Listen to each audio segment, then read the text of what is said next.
வணக்கம் நேயர்களே! Walkie talkie நிகழ்ச்சிக்கு உங்களை அன்போடு வரவேற்கிறோம். இன்னைக்கு நம்ம கூட ஜாலியா அரசியல் பேசுவதற்கு நம்முடைய ஈத்தமிழுடைய ஆசிரியர், மரியாதைக்குரிய செந்தில் சார் தான் இருக்காங்க. சார் வணக்கம். வணக்கம் விக்கி. எப்படி இருக்கீங்க சார்? போயிட்டு இருக்கு ஏதோ ஓரபடியா. எப்படி ஏதோ போயிட்டு இருக்குன்றீங்க. ஆனா அரசியலும் ரொம்ப ஏதோ போயிட்டு இருக்குன்னுலாம் சொல்ல முடியல. ரொம்ப காரசாரமா ஒவ்வொரு நாளைக்கு அ பரபரப்பா போயிட்டு இருக்கு. ஏன்னா சட்டமன்ற தேர்தலும் வர இருக்கிறது அப்படிங்கிறதுனால, அ டீம் பார்ட்னரோட சீமான் இன்னைக்கு ஒரு மேடை பகிர்ந்துக்கிறாரு.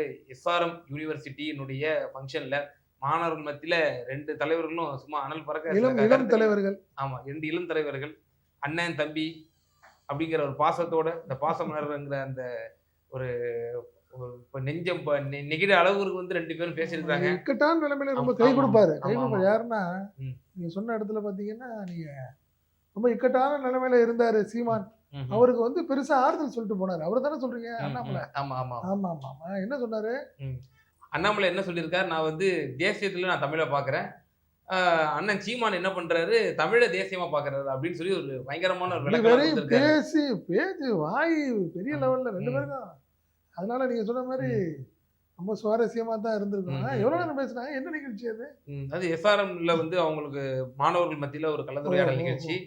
அதுல அண்ணாமலை அவர்களும் சீமான் அவர்களும் ஒரு சேர அந்த மேடை நடுவுல எப்படி ஒரு மத்தியஸ்தரா இபிஎஸ் டெல்லிக்கு போகும்போது விஜய்க்கு வாசன் இருந்தாரோ அது மாதிரி இங்க பச்சை முத்து பாரிவேந்தர் நடுவுல இருந்து நம்ம 2 தளபதிகளை நம்ம இந்தியால பாருங்க அப்படின்னு இருக்கிற மாதிரி ஒரு சைகையா எஸ்ஆர்எம் வேந்தர்.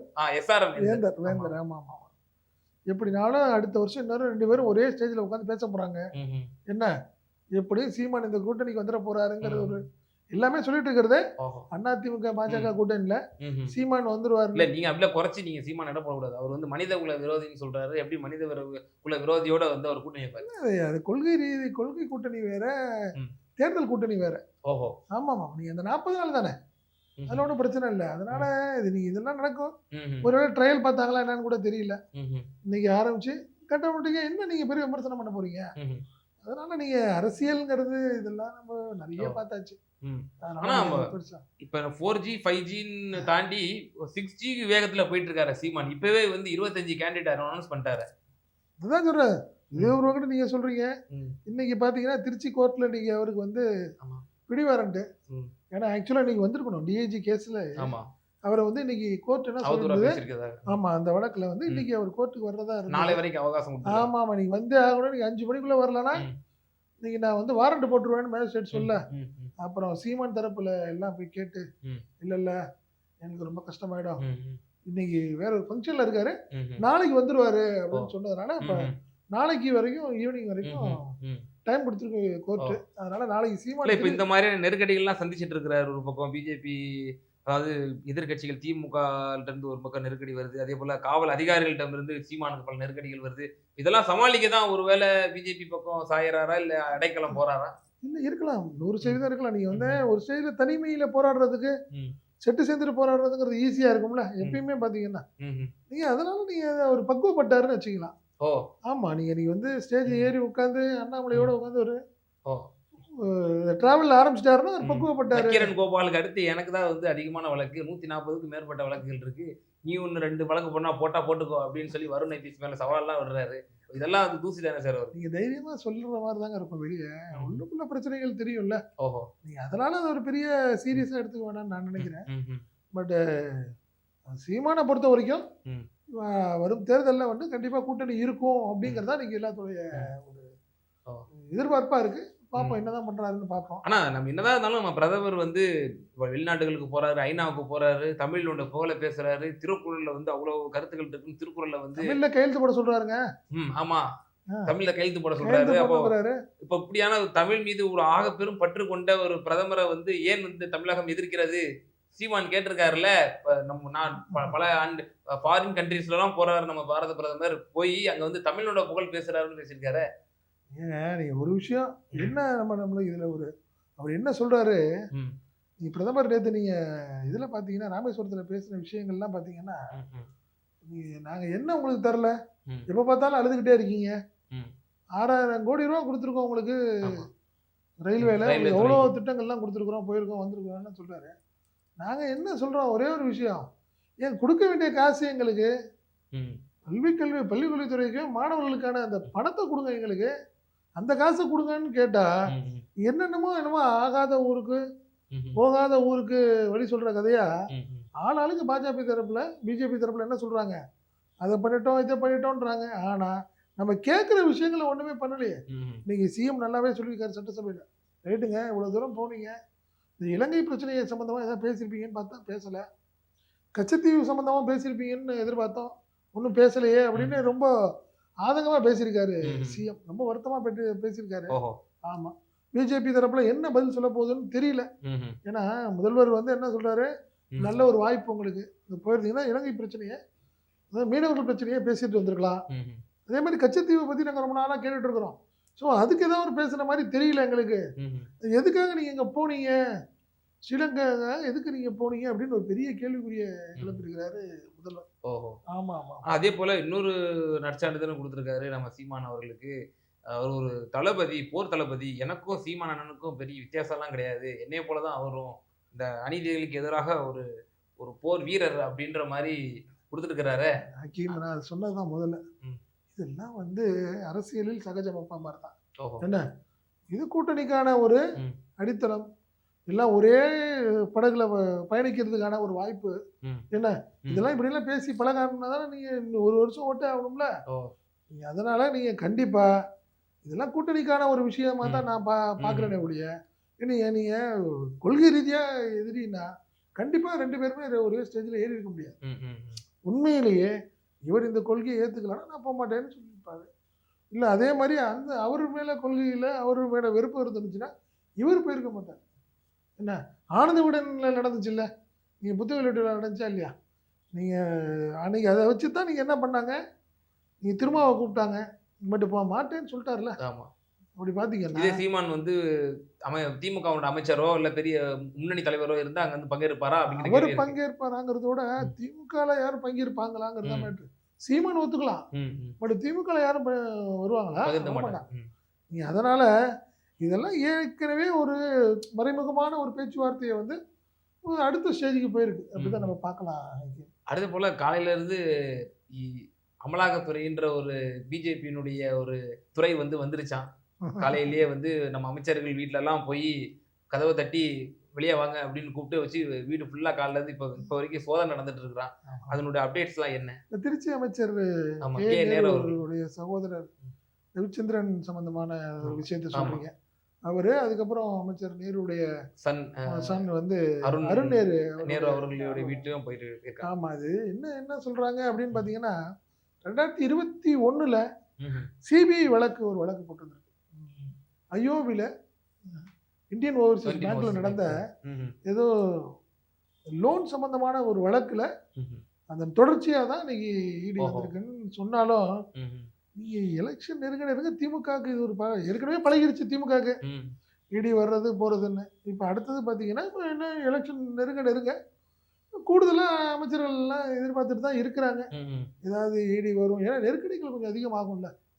நீங்க திமுக கூட்டணியை ஒன்றும் பண்ண முடியல பிஜேபியால, நீங்க அண்ணா திமுகவிலையும் ஒன்றும் பண்ண முடியல. நீங்க திருப்பியும் பழைய 2021 நிலைமை தான் போகுது. என்ன கூட்டணிலாம் சொல்றேன், திமுக ஸ்ட்ராங்காவே இருக்கு. நீங்க சொல்றதெல்லாம் பார்த்தா திருச்சியினுடைய பல அமைச்சர்களுக்கு வந்து நீங்க சமைக்க சொல்றீங்க போலயே. அடுத்து உங்களுக்கும் வரலாம், நாளைக்கு வந்து நாளைக்கு அன்பில் மகேஷ் அவர்களுக்கு வரலாம், அதே போல மதுரையில பிடிஆர் அவர்களுக்கு வரலாம், தூத்துக்குடியில அனிதா ராதாகிருஷ்ணனுக்கு வரலாம். 100% நீங்க எல்லாமே எதிர்பார்த்து எல்லாம் ரெடியா இருங்க. ஏன்னா 26ல நீங்க தான் ஒரு மோடி எதிர்க்கிறீங்க அப்படின்னு சொல்ல வரீங்களா? ஆமா, நீங்க ஒரு திமுக வந்து திமுக பலவீனப்படுத்துறது, இவற்றின் மூலம் திமுகவை பலவீனப்படுத்தணும்னு நினைக்குது ஈடியோ பிஜேபியோ. பட் அது எனக்கு என்னமோ அது வந்து மக்கள் வந்து தெளிவா இருக்காங்கல்ல சார். இந்த மாதிரிலாம் ஈடி வந்து ரைடு போறது வந்து தேர்தல் நேரத்துல அப்பட்டமா பழிவாங்க நடவடிக்கை. அப்போ அதை வந்து ஒரு சிம்பத்தி தானே சார் ஏற்படுத்தும் திமுகவுக்கு. ஆமாங்க, நீங்க யாரு மேல இல்ல ஏடிஎம்கேல ஈடி இங்க வர்றவங்க யார் மேல இல்ல, வேலுமணி மேல இருக்கு, தங்கமணி மேல இருக்குது, எம்ஆர் விஜயபாஸ்கர் மேல இருக்கு, இபிஎஸ் மேல இது ஹெல்த் விஜயபாஸ்கர் எல்லாமே இருக்குது. ஏன் அந்த சைடு போகாம ஈடி திமுக பக்கம் போகுதுன்னா இது பட்டவர்த்தமான தெரியுது, எல்லாத்துக்குமே என்ன தெரியுது, முழுக்க அரசியல் தொடர்பான விஷயம் இது அப்படிங்கறது அவங்க எல்லாத்துக்கும் தெரிஞ்ச ஒரு விஷயமா இருக்கு. அதனால இதனாலெல்லாம் திமுகவுக்கு ஒரு பெரிய பலகீனம் ஆகும்னு எதிர்பார்க்கல. அதே மாதிரி இது இன்னும் கொஞ்சம் அவங்களுக்கு பிளஸ்ஸா தான் போகுது, திமுகவுக்கு இது பிளஸ் ஆக போகுது, சிம்பத்தி தான் வரும், அதெல்லாம் மாற்றம் இல்லை. தேர்தல் ஆமா. பிரச்சாரம் செஞ்சு ஒரு கஷ்டப்பட்டு உழைச்சி ஆ, மக்கள் மத்தியில தங்களோட செஞ்ச சாதனைகள் எல்லாம் சொல்லி ஓட்டு கேட்கறத விட இந்த மாதிரி இடி ரைடு ஒரு 4 ரைடு ஆமா. விட்டா கூடுதலா திமுகவுக்கு பப்ளிசிட்டி கிடைக்கும்ன்றீங்க. 100% நீங்க ஆஹா. பாருங்களேன். நீங்க எவ்வளோ விஷயங்கள் நடந்துருச்சு. நீங்க பார்த்தீங்கன்னா, நீங்க சட்டசபையில அவ்வளோ அலம்பல் பண்ணியிருக்கிறாங்க. ம். அப்படி சொல்லக்கூடாது. ம். பெரிய எதிர்ப்பெல்லாம் காட்டியிருக்கிறாங்க. ம். யாரு? ம். ஏடிஎம்கே எம்எல்ஏஸ். அதிமுக. அதான் எடுபடாம போயிடுச்சுல்ல. ம்ஹும். அமைச்சர் நேரு, ரெய்டு அதுதான் நீங்க பெருசா போயிட்டு இருக்கு. ஆமா. நீங்க நான் கூட பெரிய அந்த கேள்வி வைக்கல உங்கள்ட்ட. ஆமா. ஆமா. பிரயாசப்பட்டு ஒண்ணும் பிரயோஜனம் இல்லாம ஆமா. போச்சு அதிமுக. ம். ம். அதனால இதுதான் நீங்க வந்து ம். நீங்க ஏற்கனவே அடிக்கடி சொல்லுவாரு ம். யாரு? முதல்வர் சொல்லுவாரு. ம். தயவு செய்து இல்ல அண்ணாமலை சார், நான் என்னன்னா இபிஎஸ் வந்து எந்த அளவுக்கு வந்து அவ்வளவு வேகமா செயல்படுறாரு அப்படின்னு எனக்கு தோணுது அப்படின்னா, ஆசா அவர்கள் சொல்லக்கூடாத வார்த்தையை எம்ஜிஆரை பார்த்து சொல்லிட்டாரு. ஆமா, ஆமா, அதுக்கு 2 வாரம் கழிச்சு ஒரு மிகப்பெரிய ஒரு போராட்டம் பண்ணி மாநாடு நடத்தினாங்க. ஆமா. 2 வாரம் கழிச்சு ரொம்ப சீக்கிரமா தன்னுடைய தலைவரை வந்து இப்ப இன்னைக்கு பழிச்சிட்டாரு. நீங்க சொல்றீங்க டாஸ்மார்க் டாஸ்மாக் விவகாரம் 2 வாரத்துக்கு முன்னாடி 15 நாள் ஹாட்டா 15 நாள் முன்னாடி ஹாட்டா பேசிட்டு இருந்த விஷயத்த இன்னைக்கு எப்படியோ தேரை இழுத்து தெருவில் விட்ட மாதிரி இன்னைக்கு ஏதோ வந்துட்டாங்க. சவுக்கு சங்கர் விவகாரத்தையும் வந்து 2 நாள் முன்னாடி தான் வந்து பேசினதை பார்க்கணும். அவங்க ரொம்ப ஸ்பீடா செயல்படுறாரு ஐபிஎஸ். ஒரு பிரச்சனையே பெரிய பிரச்சனை. அங்கிட்டு செங்கோட்டையன் என்ன அங்கிட்டு ஆளாளுக்கு ஒரு சிவி சண்முகம் அவரு போய் யாரு பாக்குறாரு? யார? நிர்மலா சீதாராமனை பாக்குறாரு. தம்பிதுரையை விட்டா அவரு போய் நிர்மலா சீதாராமனை பாக்குறாரு. செங்கோட்டையன் மட்டும் தான் நினைச்சாரு. இங்க பார்த்தா ஆளாளுக்கு ஒரு இடத்துக்கு போறாங்க வர்றாங்க. இன்னைக்கு ஒரு கேள்வி கேட்டதுக்கு என்ன பதில் சொன்னாரு பாத்தீங்களா? செங்கோட்டையன். ஏமா செங்கோட்டையன் இல்ல இவரை சொல்றேன் நானு. ஏபிஎஸ்ட எடப்பாடிட்ட கேக்குறாங்க. என்ன சரி நீ இதெல்லாம் விடுங்க. நீ ஆர்ப்பாட்டத்தெல்லாம் விட்டுருங்க. நீங்க செங்கோட்டையன் அடிக்கடி போய் நிர்மலா சீதாராமனை போய் பாக்குறாங்களே பாக்குறாருன்னு கேட்டதுக்கு ஏங்க அவ்வளோ கோவப்படுறாரு. ஆமாமா ஏங்க எவ்வளவோ பிரச்சனை இருக்கு. இது ஒரு பெரிய விஷயமாங்க. இது போய் கேட்டது ஒன்றும் இல்லாத விஷயம்லாம் கேட்குறீங்க அப்படின்னு கோவப்படுறாரு. ஒன்றும் இல்லாத விஷயம்னா கட்சியுடைய பொதுச் செயலாளருங்க அவரு. இவர் ஒரு எம்எல்ஏ. இன்னைக்கு வேடிக்கையை பார்த்தீங்கன்னா அதிமுக இன்னைக்கு எல்லாமே இன்னைக்கு வெளிநடப்பு பண்றாங்க. செங்கோட்டையன் சட்டமன்றத்தில் பேசுறாரு. அப்படி என்ன கட்சி என்ன நிலைமையில இருக்கு? அப்ப செங்கோட்டையன் நீக்கலாம் நினைச்சா இப்போ எனக்கு தெரிஞ்சு செங்கோட்டையன் பண்றதை பார்த்தா செங்கோட்டையன் முடிஞ்சா நீக்கிப்பார் தொட்டுப்பாருன்னு சொல்லுவாங்கல்ல, அந்த மாதிரி இப்ப செங்கோட்டையன் அப்படி இருக்கிற மாதிரி தெரியுது. இதை தொட்டுப்பார் பார்ப்போம் அப்படின்னு தான் இருக்காரு. காரணம் என்னன்னா எதிர்த்தாப்புல எடப்பாடி வந்தா கூட வணக்கம் சொல்றது இல்லையா? தைரியமா போறாரு வராரு. என்ன வெளிநடப்பு போறாங்க, கிட்டத்தட்ட 62 பேர் வெளியே போறாங்க. அவர் உட்கார்ந்து இருக்கிறாருங்க தைரியமா. கிட்டத்தட்ட ஓபிஎஸ் டீமோட அவரும் உட்கார்ந்துருக்காரு. யாரு? செங்கோட்டையன்.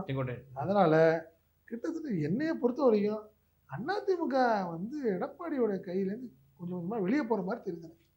ஆமா, இது பெரிய கண்ட்ரோல் இல்லையே.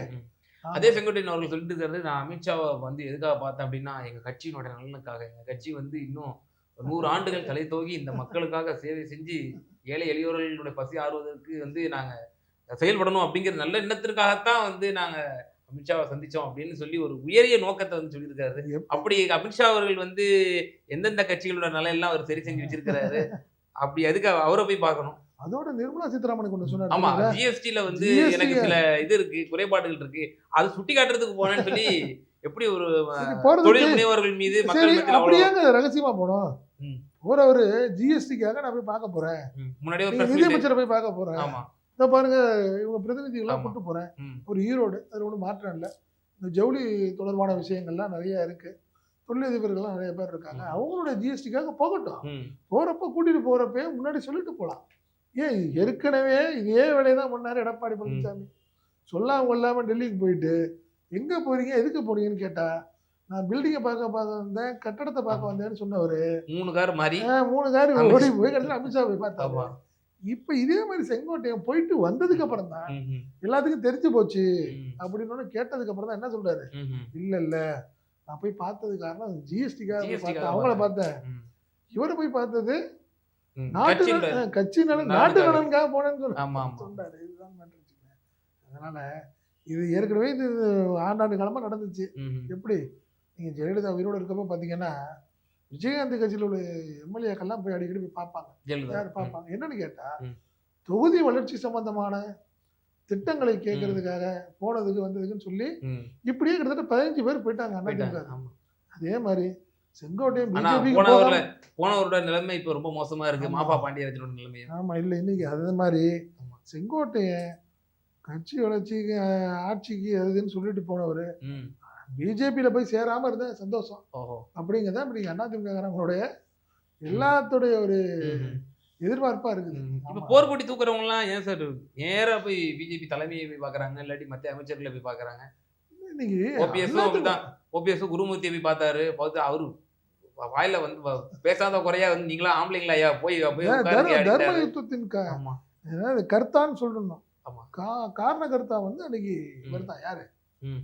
நம்ம குருமூர்த்தி தான் அன்னைக்கு. ம்ஹும். அன்னைக்கு போய் அவர் போய் சமாதியில போய் நீ உட்காரு, ம்ஹும். உனக்கு ஒரு இப்ப நல்ல இவரு செங்கோட்டையன் குருமூர்த்தியை பார்க்க பிடிக்கலையோ? நீங்க அதிமுக வந்து பிஜேபி கண்ட்ரோல்ல இருக்குதுங்க. ம்.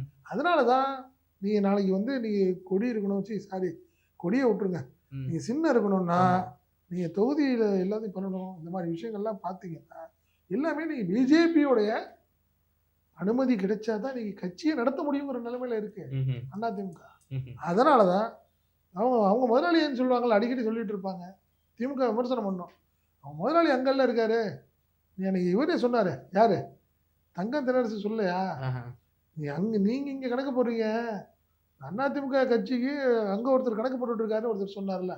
அந்த மாதிரி அதிமுக உடைய செயல்பாடு எல்லாமே பிஜேபி ரிமோட் கண்ட்ரோல் டெல்லியில இருக்கு, ஓஹோ. அமித்ஷா கையில. ம்ஹும். நீங்க அவர்கிட்ட சொன்னதானே இங்க நடக்கும். ம்ஹும். அதனாலதான் போய் பார்க்க போறாங்க. அடுத்ததா பாக்குறோம், மோடி வந்து நேற்று தினம் தமிழ்நாட்டுக்கு வந்தாரு. நீங்களே கூட சொன்னீங்க, எல்லாரும் இங்க வந்து அழுதுட்டு தான் இருக்கீங்க, நான் எவ்வளவோ வாரி வழங்குறேன், மத்திய அரசு வந்து தமிழ்நாடு தான் வந்து கண்ணில் நாங்க வந்து தாங்கி நாங்க வந்து அவ்வளோ பணிகள் செஞ்சுட்டு இருக்கோம் அப்படின்னு சொல்லி பிரதமர் பேசியிருக்காரு. பேசுனதோடு மட்டும் இல்லாம முன்னாள் மத்திய அமைச்சர் பொன் ராதாகிருஷ்ணன் அவர்களுக்கெல்லாம் வந்து அந்த மீட்டிங்லேயே அலோவ் பண்ணல அப்படின்ற மாதிரிலாம் தகவல் வந்துச்சு.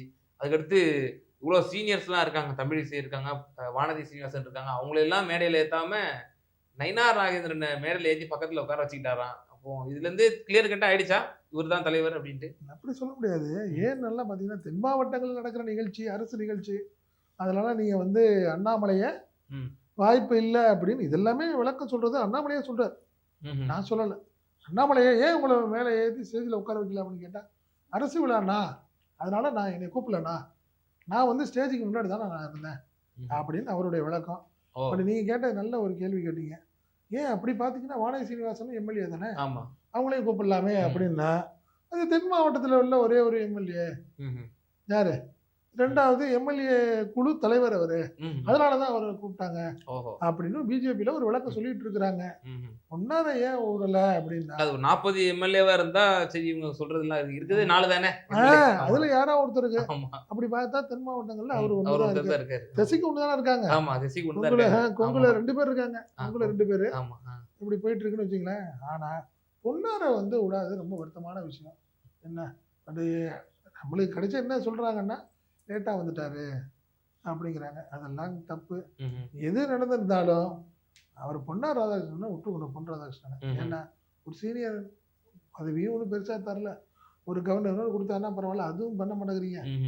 அட்லீஸ்ட் பிரதமரை பார்த்து ஒரு வணக்கம் சொல்லலான்னு பார்த்தா அதுக்கு வாய்ப்பு எல்லாம் விட்டாங்கல்ல, நல்லாவா இருக்கு. இவ்வளவு பரிதாபம் இல்லையா சார்? ஆமா ஆமா, ரொம்ப அசிங்கமான விஷயம். நாளைக்கு எஸ்வி சேகர் மாதிரி பிரஸ் மீட்லாம் வைப்பாரா? தாராளமா. இல்ல அவர் எல்லாம் பாவம், இனிமே அவர் எடுத்தாலும் ஒன்றும் பெருசா எடுப்படாது. எஸ்வி சேகருக்காவது சென்னையில இருக்காரு, ஏதோ எடுப்படும். கடகோல இருக்காரு, அவருக்கு ஒன்றும் பெரிய வாய்ப்பு இல்லை, அதனால அவரு பெருசா எடுபடாதுன்னு. கன்னியாகுமரியில சீட்டாவது கொடுப்பாங்களா? இல்ல வாய்ப்பு கிடையாது, அவர் எம்எல்ஏ தானே, எம்எல்ஏக்கெல்லாம் வாய்ப்பே கிடையாது. எம்பி தான் பொன் ராதாகிருஷ்ணன் சொல்றேன், அவர் எம்பிக்கு தான் கேண்டிடேட். ஒவ்வொரு முறையும் நிப்பாரு நாகர்கோவில்ல. கரெக்டா முதல்ல விஜய் தட்டி தூக்கிடுவாரு. வசந்தகுமார் இருந்தவர் வசந்தகுமார் ஜெயிப்பாரு, இப்ப அவருடைய மகன் வந்தவர் விஜய் வசந்த் தட்டி தூக்கிடுவாரு. அதனால அவருக்கு வந்து சீட்டுக்கும் வாய்ப்பு இல்ல, எம்பி கேண்டிடேட். அதனால அவர் பெருசா நீங்க அதனால ஒரு 2026 ஒரு பெரிய ஒரு வேலை இல்லைங்கிறதுனால அவர் ஒதுக்கிட்டாங்களான்னு தெரியல. பெருசா அவருடைய ரோலே நம்ம இருக்கிற மாதிரி தெரியலையா? 2014-19 இந்த இணையமைச்சரா இருந்தாரு சாலை போக்குவரத்து துறையில. அதுக்கப்புறம் அவரோட ரோல் சுத்தமா தமிழ்நாடு பிஜேபிலையும் சரி, இந்த ஊடகத்துல செய்தி கவர்னர் லிஸ்ட்ல வந்துட்டாங்க. கவர்னர் லிஸ்ட்ல வந்துட்டாரு. அவர் யாரு அவரு எச் ராஜா, ஏன்னா அவர் லிஸ்ட்ல உள்ளவங்கள சிபி ராதாகிருஷ்ணன் கொடுத்துட்டாங்க, அதான் சொல்றேன். அவருக்கு லிஸ்ட்ல இருந்தாரு, அவருக்கு என்ன காரணத்தினாலே தெரியல, அவரு பாவம் அப்படியே டல்லா இருக்காரு. ஆமா ஆமா ஆமா. ஓகே சார், நிச்சயமா சமகாலத்துல நடந்த விஷயங்கள் பல விஷயங்களை வந்து ரொம்ப ஜாலியா எங்க நேயர்களுக்கு பல பின்னணி செய்திகளை வந்து தோல் உரிச்சு காட்டினீங்க. ரொம்ப நன்றி. நன்றி. நமது தமிழ் நியூஸ் சேனலில் உங்களது பொருட்களை வெறும் 500 ரூபாயில் விளம்பரம் செய்ய வேண்டுமா? தொடர்புக்கு 7806942275 தொடர்பு கொள்ளுங்கள்.